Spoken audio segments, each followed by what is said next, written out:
ابو سفیان کہتے ہیں کہ ہم تجارت کے لیے گئے ہوئے تھے تو کیسر روم کو پتہ چلا کہ مکہ مکرمہ کے بڑے بڑے تاجر اور بڑے بڑے قریشی یہاں آئے ہوئے ہیں، تو انہوں نے بلا لیا ان سب کو پکڑ کے لاؤ۔ کہتے ہیں ہم سب چلے گئے کیسر روم کے پاس، تو اس نے کہا کہ اس بندے کو سب سے آگے لاؤ جو حضور کے نسب کے زیادہ قریب ہے۔ تو حضرت ابو سفیان فرمانے لگے کہ مجھے آگے کیا گیا، کہا کہ آپ حضور کے زیادہ قریب ہیں حضور نسب کے۔ انہوں نے کہا، فرمایا ادھر بیٹھ جاؤ، بٹھا دیا۔ فرمایا میرے ساتھ جتنے ساتھی تھے ان کو میری پیٹھ کے پیچھے بٹھا دیا، اور کہا کہ اگر یہ حضور کے بارے میں غلط بیانی کریں تو آپ نے مجھے بتانا ہے۔ اس نے پھر رسول اللہ کے بارے میں سوالات کیے کیسر روم نے، تو اس نے ترجمان بلایا، کہا کہ ان سے یہ پوچھو کہ جنہوں نے یہ دعویٰ کیا ہے ان کا نسب کیسے ہے، کیف نسب فیکم؟ تو کہنے لگے میں نے کہا کہ فینا ذو نسب، اور تو بڑے عالی نسب والے ہیں، بڑے بلند خاندان والے ہیں۔ پھر اس نے کہا کہ ان سے یہ پوچھو کہ آپ کے خاندان میں حضور سے پہلے کبھی کسی نے دعویٰ کیا نبوت؟ تو انہوں نے کہا آج تک نہیں کیا، حضور نے دعویٰ کیا۔ پھر اس نے پوچھا کہ کیا ان کے آباء و اجداد کے اندر کوئی پہلے بادشاہ گزرا ہے؟ کہا کہ نہیں، ان کے آباء و اجداد میں کوئی بادشاہ نہیں گزرا۔ پھر اس نے پوچھا کہ ان کے جو متبعین ہیں، ان کی جو پیروی لوگ کر رہے ہیں، وہ ضعفاء ہیں یعنی کمزور لوگ ہیں یا بڑے خاندانوں والے ہیں؟ تو کہا کہ نہیں، ان کی پیروی تو کمزور لوگ کر رہے ہیں۔ پھر پوچھا کہ ان کی تعداد کم ہو رہی ہے یا زیادہ ہو رہی ہے؟ نے کہا نہیں، ان کی تعداد تو بڑھ رہی ہے۔ پھر اس نے پوچھا کہ کیا کوئی بندہ اپنے دین سے ناراض ہو کر کبھی کوئی واپس کفر کی طرف پلٹا؟ انہوں نے کہا نہیں، کبھی بھی کوئی نہیں پلٹا۔ نے کہا کہ آپ نے کبھی ان کے بارے میں اعلان نبوت سے پہلے غلط بیانی کی نسبت کی تھی حضور کی طرف؟ انہوں نے کہا نہیں، کبھی بھی نہیں۔ ابو سفیان کہتے ہیں میں ایک بات اپنی طرف سے داخل کر سکا کہ صلح حدیبیہ کا معاہدہ ہو چکا ہے، اب دیکھتے ہیں حضور وعدے کی پاسداری کرتے ہیں یا نہیں۔ کہتے ہیں سوائے اس کے میں حضور کے بارے میں وہاں کوئی بات نہیں کر سکتا۔ یہ رسول اللہ کا مقام اور شان ہے، کتنی صداقت ہے۔ فرمایا میں حضور کے بارے میں کوئی بات نہیں کر سکا، صرف ایک بات کر سکا کہ حضور نے کبھی بھی ایسی بات نہیں کی، لیکن اب دیکھتے ہیں کہ رسول اللہ صلی اللہ تعالیٰ علیہ وآلہ وبارک وسلم جو ہے وہ کیا کرتے ہیں، اب نہیں پتہ۔ تو کہا کہ آپ یہ بتائیں کہ آپ کی ان کے ساتھ جنگ ہوتی رہتی ہے؟ نے کہا جی بالکل ہوتی رہتی ہے۔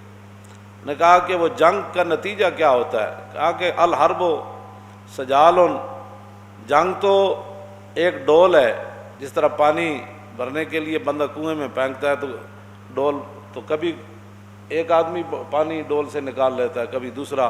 مطلب یہ تھا کہ کبھی ہم جیت جاتے ہیں، کبھی وہ جیت جاتے ہیں۔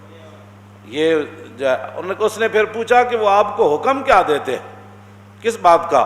انہوں نے کہا کہ قل تو یقول اعبدوا اللہ وحدہ ولا تشرکوا بہ شیئا واترکوا ما یقول آباؤکم ویامرنا بالصلاۃ والصدق والعفاف والصلہ۔ انہوں نے کہا کہ وہ ہمیں حکم دیتے ہیں کہ جناب اللہ کی عبادت کرو، اور جن پر تمہارے آباء و اجداد تھے بتوں کی پوجا کرتے تھے وہ سارے معاملات چھوڑو، اور حضور ہمیں نماز کا حکم دیتے ہیں، سچائی کا حکم دیتے ہیں، پاک دامنی کا حکم دیتے ہیں، اور رسول اللہ صلہ رحمی کا حکم دیتے ہیں۔ کہا کہ حضور یہ ہمیں حکم دیتے۔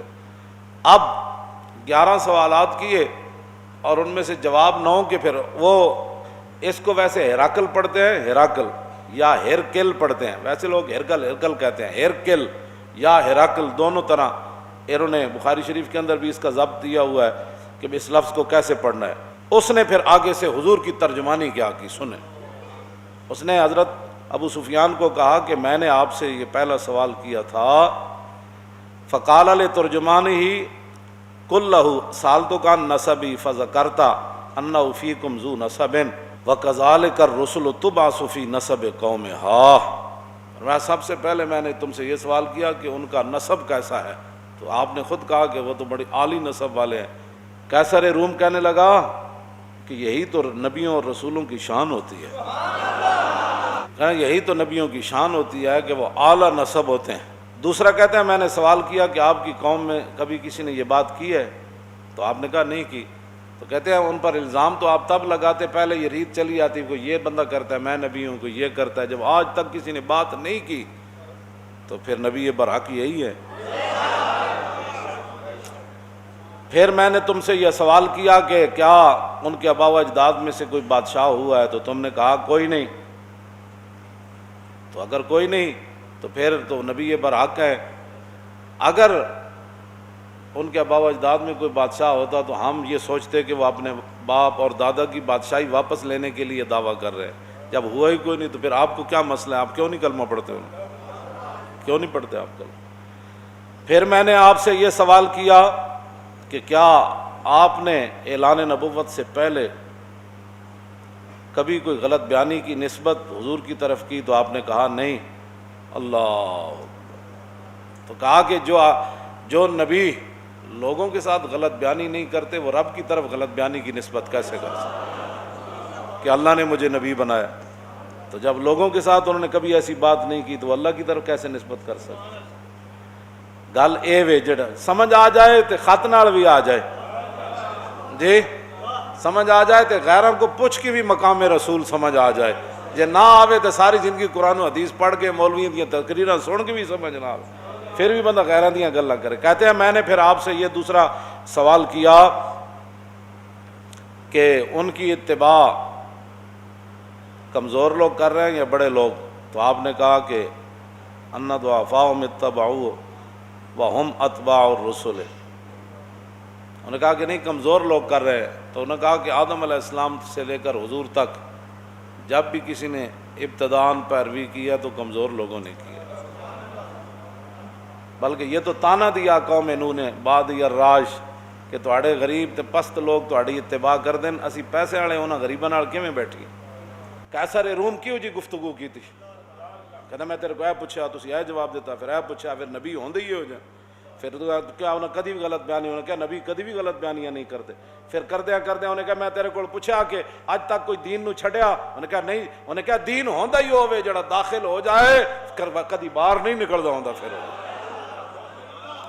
تو میں پوچھا تیرے کو کدی کوئی دین نو چھوڑ کے حضور نو گیا؟ میں کہا ہوتے تو پتھر بن کے بھی کہندے سن حضور حکم تو دیو، ہوتے تو کھجوراں کھا کے بھی کہندے سن حضور حکم تو دیو، گھوڑے سمندر جی سٹ دیاں۔